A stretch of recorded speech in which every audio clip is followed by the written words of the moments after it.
actually. Now we do have Uche Odozor, who is the SSA to the Imo State Governor on Agricultural Development. Thank you for coming on this morning. Thank you, Chamberlain. Thank you for having me. Well, it's important that states do their bit and ensure that the youth unemployment is drastically reduced, and then jobs created for the people. But there have been lots of promises by politicians.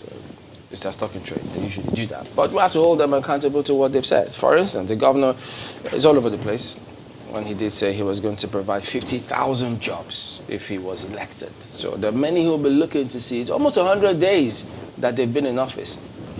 How has the state fared, the government fared in that regard? Well, thank you, Chamberlain. And if you take into consideration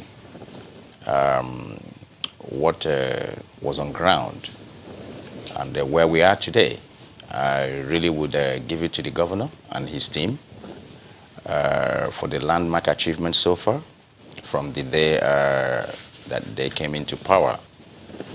And it is not far-fetched that there was a lot of rot in the system. Let's take, for instance, the sector that I operate in, which is agriculture development. There was basically nothing when we came on board. And we met with the ministries, and we questioned, where were the budgets? All the programs, no policies, no data, no equipment to support farmers. It was that bad. But today, that confidence has been restored. How? Just last week, I'm sure that you may be aware, we had a roadshow. The agriculture roadmap has been unveiled by the governor. And you needed to restore the confidence of the people, especially the state. Give us this, shed some more light on this. Now, how much jobs is that sector which you operate? What's the target? How do you plan to engage the people? Direct jobs? Is it indirect jobs? How? Agricultural sector is the largest employer of labor. And in Imo State, where we have over 60% literacy rate, we still have food poor proportion very high at 67%. With a cargo airport within 30 minutes drive and a seaport, it is completely irresponsible for the government of the past not to have taken or utilized the opportunities that there existed. Because let me give you an instance. We have a cargo terminal, which is the largest in the country. You can't make real sense of that without a feedstock. No cargo airplane would bring anything into that state if you do not have things to reciprocate what they were going to take out. Okay. And we have a seaport that is 1 hour drive away. So what we have looked at the holistic picture where the entire sector within the agricultural development is going to be tapped into.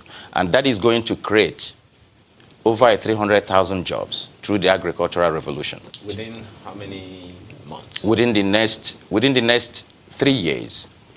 Because I also remember that, during the president's June 12th speech, said, with the cooperation of the states, the government is looking at the situation where they can take 100 million people out of poverty over 10 years.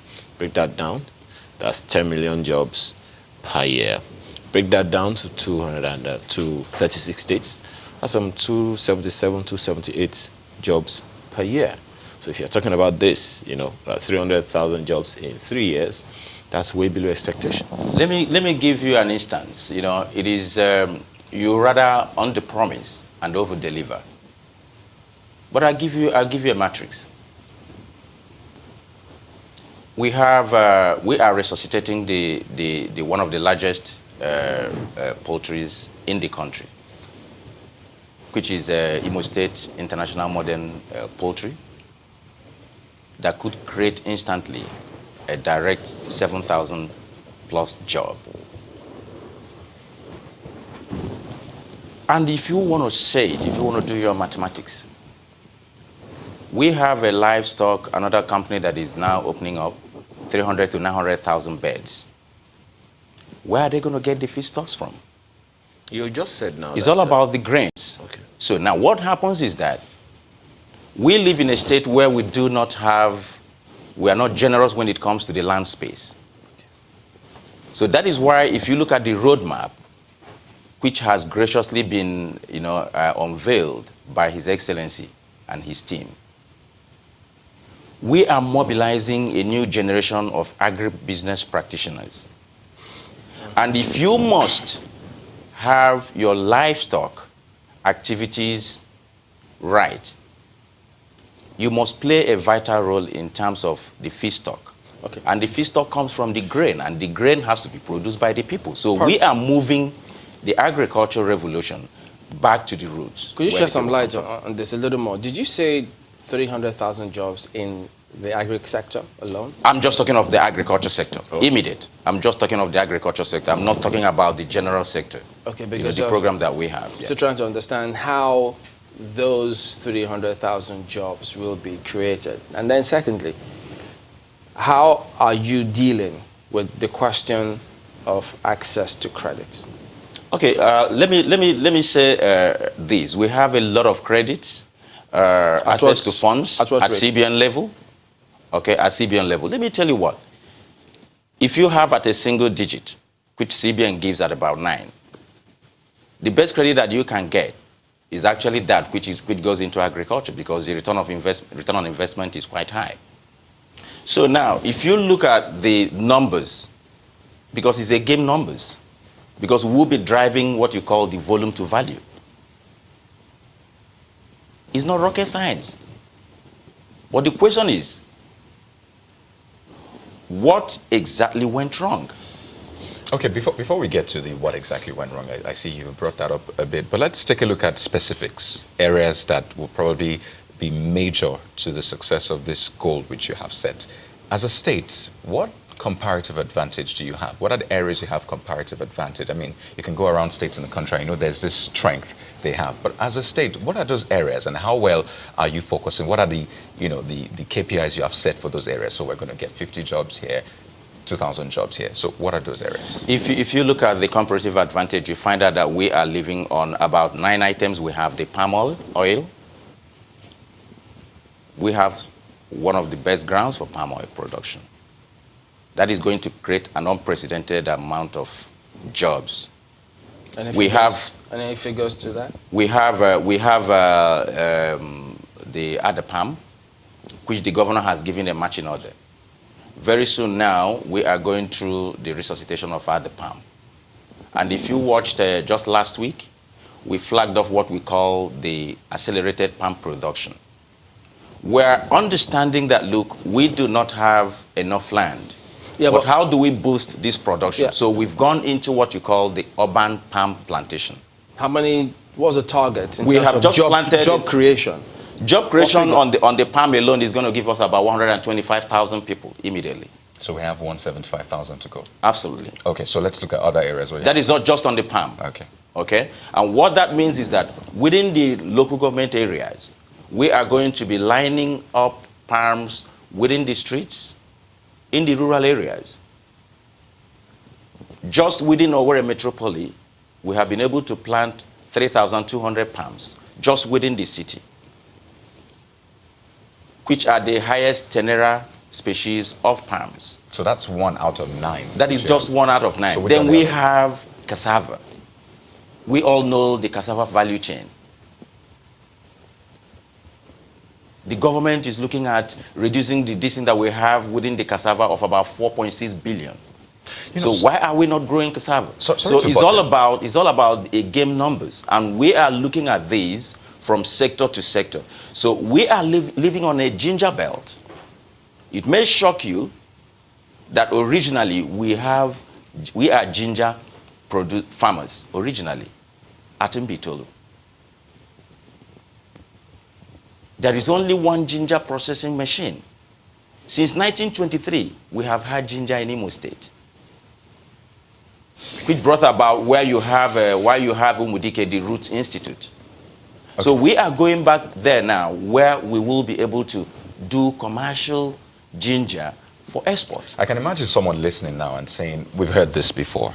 In fact, this has become like something we hear every 4 years, depending on, what arrangements you have. But then the question now is, what is different this time around? Because I'm telling you, you can give us promises, you can tell us 20 million jobs, and we'll take it hook, line, and sinker. So what is different this time, and how should we hold you responsible to these, to these goals you have set? It's all about the leadership. When you have the right leadership, like we do have now, everything falls into place. Let me give you an instance. When the governor launched the initiative that has to do with the land reservation, we've had people. We have constraints when it comes to land. But in our land reservation program, people are willingly bringing up and opening up their lands for commercial purposes. It's about restoring the confidence of the people. The value systems are being restored. That is what the leadership, a right leadership, that is what it brings. The governor made a statement just last week during our unveiling, the agriculture roadmap. And he says that Imo State will focus on climate-smart agriculture, considering the fact that, look, we do not have enough land. So we should adopt the approach that gets us to produce more food on less land. It's safe to say that we can project into the next 3 years by what you have done this past 100 days. So the question briefly, what are the KPIs you set? How many of them have you achieved so far? Well, let me give you some of this information or the data. When we set out looking at the constraints and developing this matrix, we realized that it was going to be a problem. One of the major problems that we do have in this sector is actually access to the farms. The governor has flagged off 380.1 kilometers of rural access roads through the RAMP 2 program. How much of that has been completed? It has just been flagged off, like I said, simultaneously across the entire local government. So this gives access to the rural areas. As I speak to you now, 16 roads have been flagged off today. Today is 4th, across the 3 senatorial zones. So when will they be completed? Agriculture is not... When will they be finished? Well, some of them, depending on the length, on the kilometer of the road. Some of them are 16, some of them are 10 kilometers, some of them are just, But the most important thing is that we are on course. The value systems, the civil service sectors, everything has been restored. And the confidence is actually back. The people are happy, and everybody is willing to key into the governance. According to data from the NBS, as of 2018, we see here that the IGR for the state was some 14.88 billion. That's way below several other states and perhaps your expectation. How much is this sector going to contribute to the IGR? Do you have any targets? If you look at the IGR that we have, you look at the literacy ratio, you look at the value system that we have, it is very, very, very much below the expectations. But if you understand, one thing is this: you have to restore the transparency that is needed in governance. And that is the reason when His Excellency came on board, one of the first things he did, he says, take my word for it, was the transition, the Treasury single account. And he has not only stopped there, he went ahead and has given autonomy to the local governments. It takes a bold leader to actually do that, considering the fact that, look, more than 70% or up to 70% of the revenue that comes into the states goes straight to the local government platforms. But it is very clear. What do we do to lift our people out of poverty? So what's the target about that? in terms of figures and investments and boosting the state revenue. How, if you say 70%, how has that contributed to ensuring you show up revenue? Of course, these are not the things that you get the results overnight. This is a government that has just been in place in 3 months. But the most important thing is that these institutional structures and platforms are being put in place so that you can begin to show up your revenue generation, your revenue drive. And remember that in this age and time, it is, prior to this time, people were collecting revenues indiscriminately